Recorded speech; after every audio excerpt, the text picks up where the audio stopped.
Mi nombre es Gregorio Félix de Armas, tengo 73 años y 72 en Merlo, porque me trajeron al año a vivir a Merlo. Y vivo en Lavallol de Acosta, ex Lerma número 70, en la localidad de San Antonio de Padua. La familia de Armas llegó a Merlo aproximadamente en el año 1910, 1908, y se radicó. El primero que inició todo el traslado de la familia fue mi abuelo Manuel de Armas, que era cuidador de caballos de carrera y casado con la hermana de famosos cuidadores y jockeys de la Argentina, los Torterolo. Y entonces él había dedicado su actividad también instalando su estudio y propiedad propia y formando su familia y viviendo en la estación golf de la ciudad de Buenos Aires, en el barrio de Palermo, al lado de lo que fue el lago de Palermo y los bosques de Palermo. Ahí se estuvo viviendo muchísimos años mientras ejerció su actividad. Y después en el año, como decía, en el año 8, en el año 10, a raíz de un desacople, digamos, un enojo con el Jockey Club, dejó de cuidar los caballos Alvear porque el doctor Alvear era propietario de algunos caballos que cuidaba mi abuelo. Se enojó con el Jockey Club por un fallo que le habían dado en contra y decidió vender todo y dedicarse a otra cosa, y mi abuelo, adhiriéndose a esa misma actitud y expresión, dejó de cuidar los caballos de carrera, y a raíz de eso vendió todo lo que tenía como propiedades en Buenos Aires y compró en Merlo una fracción de tierra que arrancaba desde la ruta 200, donde está hoy, en el año 2010, la YPF, que es la curva de la ruta 200, lo que llamamos siempre la curva.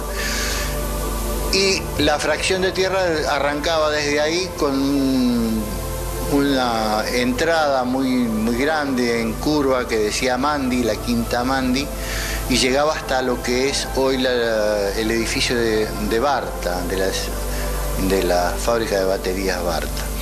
O sea, una fracción de tierra bastante grande que abarcaba la ruta 200 hasta la vía, toda la franja de tierra que estaba ahí. Es una chacra. O sea, él con buen criterio, para él quiso ser chacarero. En esa época las fracciones de tierra le daba su dinero como para poder comprarlo.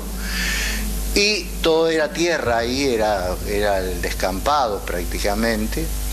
Y construyó, radicándose ya en Merlo, los 7 hijos que tuvo, eran 4 mujeres y 3 varones. Las mujeres, la mayor ya estaba casada y el segundo había empezado la facultad de medicina, que después tuvo que seguir estudiando, ya caminando, no como en Palermo, sino ya caminando por la vía, desde la chacra, por la vía del tren que iba a Marcos Paz, hasta llegar a la estación de Merlo y para tomar el tren para ir a la facultad de medicina. Y se recibió en 6 años, que después fue el doctor Manuel de Armas, que fue médico de policía con el tiempo y director del hospital de Merlo.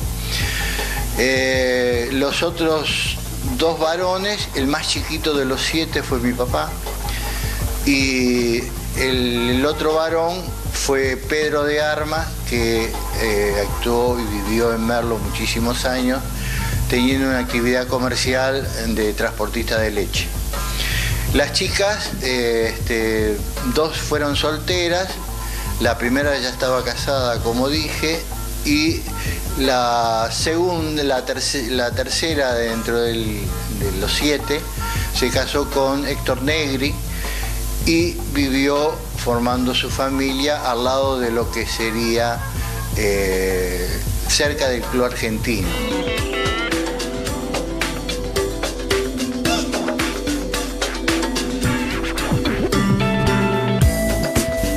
Merlo donde todo el mundo se conocía, todo el mundo era amigo, salvo cuando jugaban Independiente y el Club Argentino al fútbol, que se agarraban a piña. O después se trasladó a la época nuestra, cuando nosotros habíamos formado en el Club Independiente un equipo de básquet muy bueno, bastante bueno, que competía contra el Club Argentino, que tenía equipo de básquet también, y el Club Mirland, o el Club Mariano Moreno de Moreno, o el Club Los Indios de Moreno, o Porteño de Rodríguez, y se producían hinchadas de los equipos que acompañaban a los equipos cuando iban a jugar al club contrario. Por ejemplo, me acuerdo muy bien que a nosotros nos encantaba ir al Porteño de Rodríguez, porque Rodríguez era una localidad donde no íbamos muy habitualmente, todos los días, sí a Moreno, sí a Mirland, ya sea como fuera, en bicicleta o en auto, o el que tenía una moto, en una moto. Pero también había pocas motos en esa época. Era la época de la Rumi, de la Ciambretta, de la moto Gilera 125, y el que lograba tener una moto grande, bueno, era un poco el que no lo podía agarrar la policía. Y entonces que iba a todas las carreras de moto que le gustaban y bueno, no te podían agarrar. ¿Y por qué era lindo Porteño de Rodríguez? Y porque ibas a otro pueblo que era muy grande, Rodríguez en esa época. El club era precioso, era un club muy grande. Porteño de Rodríguez para la época tenía pileta de natación, tenía gimnasio, donde hacían bailes. Los bailes antes se usaba mucho que los domingos los clubes contrataban orquestas de tango y de jazz, que era en esa época el jazz. Eran 3 o 4 muchachos que tocaban jazz nada más, no venían orquestas de jazz de Estados Unidos, sino simplemente eran muchachos que hacían jazz acá, porque era lo que prevalecía en la época, el tango y el jazz. El rock apareció recién después en el año 60, pero fue otra cosa. En esa época las orquestas iban a los clubes y hacían baile después del partido de básquet, hacían baile con grabaciones de tango o de jazz, o si iban las orquestas de tango y de jazz hacían el baile directamente, y entonces la muchachada iba a Rodríguez o iba a Mirland o iba al Club Argentino, la cosa era tratar de divertirse lo más sanamente posible.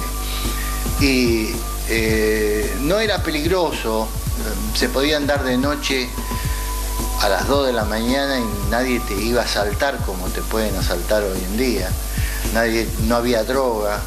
Lo más peligroso que podías encontrar era un mamau.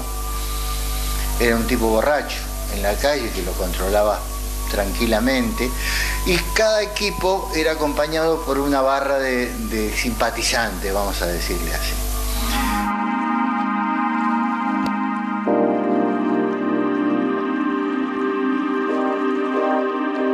Te repito, la gente se conocía toda.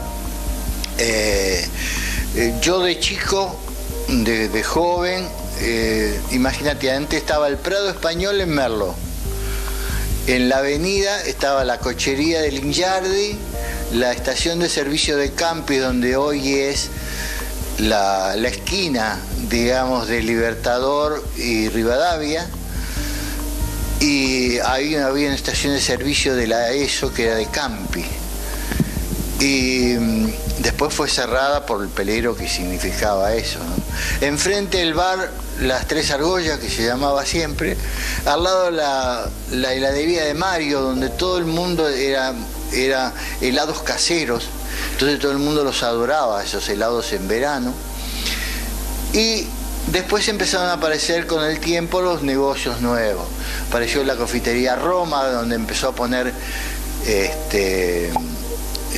mesas en la calle, y donde los muchachos y las chicas se sentaban ahí en las mesas a tomar una gaseosa o comer un helado, y los domingos era costumbre que las chicas empezaran a pasear por la avenida.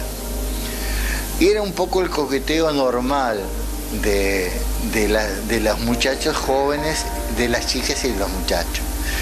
Lo lindo de Merlo era la avenida, y no tanto la 25 de mayo, porque la 25 de mayo era empedrada. Y entonces costaba más andar en bicicleta o andar en los pocos vehículos que teníamos en la época. Entonces vos en la avenida se hacían bailes los domingos a la noche en el mástil. En el mástil los domingos a la noche, si no era en el Club Independiente o en el Club Argentino, todos los domingos a la noche se reunía el pueblo de Merlo, las chicas y los muchachos, y bailaban, se formaban una rueda de gente parada alrededor del perímetro del obelisco de Merlo. La gente caminaba por alrededor, los coches por supuesto eran desviados, y entonces bailaban en el medio, bailaban con grabaciones, tango, folclore, fundamentalmente tango. Y ahí aparecían algunos talladores del tango muy buenos, y hacían competencia entre ellos, y bueno, para nosotros los muchachos era todo, nosotros no participábamos en esos bailes de tango, pero estábamos empezando a surgir con un equipo de básquet, teníamos 18, 19, 20 años, todos íbamos al secundario, la mayoría de nosotros iba a Morón, al secundario de Morón, porque no había, y a partir de ahí empezaron a desparramarse los muchachos por distintos lugares. Lo lindo eran las fiestas de carnaval, que al principio se hacía. Después estaba el Fortín, el otro club que después fue creciendo, donde en el Fortín, porque todos participamos siempre con el fútbol, era el deporte que empezamos antes de jugar al básquet, cuando apareció el básquet.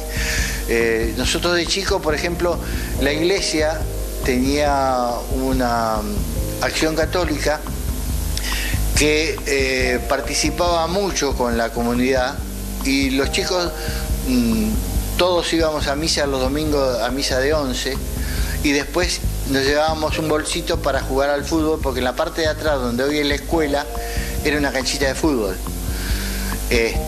Y ahí jugaban en cuarta división, participaban en un equipo del oeste, y de infantiles. Y por ejemplo empezamos todos jugando en infantiles, y el Diario del Pueblo te participaba con eso, te publicaba en los diarios, te hacía comentarios, y antes se usaba mucho dar conocimiento a la familia de lo que hacía el otro o de lo que necesitaba el otro. Y el Club Independiente fue, digamos, la base de una amistad de amigos que transcurrió con el tiempo.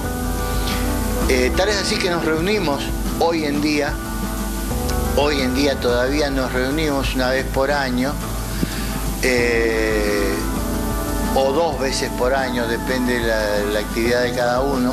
Esos jugadores de Independiente, tanto de chicas como de muchachos, y nos reunimos en una mesa donde quedamos cada vez menos, pero donde seguimos recordando los lindos momentos, donde el hoy doctor Drago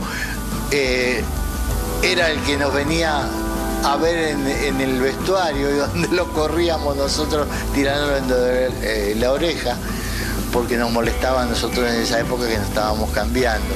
Era el hijo de Drago el bufetero, pero era todo amable, era todo con cariño, era con mucho amor.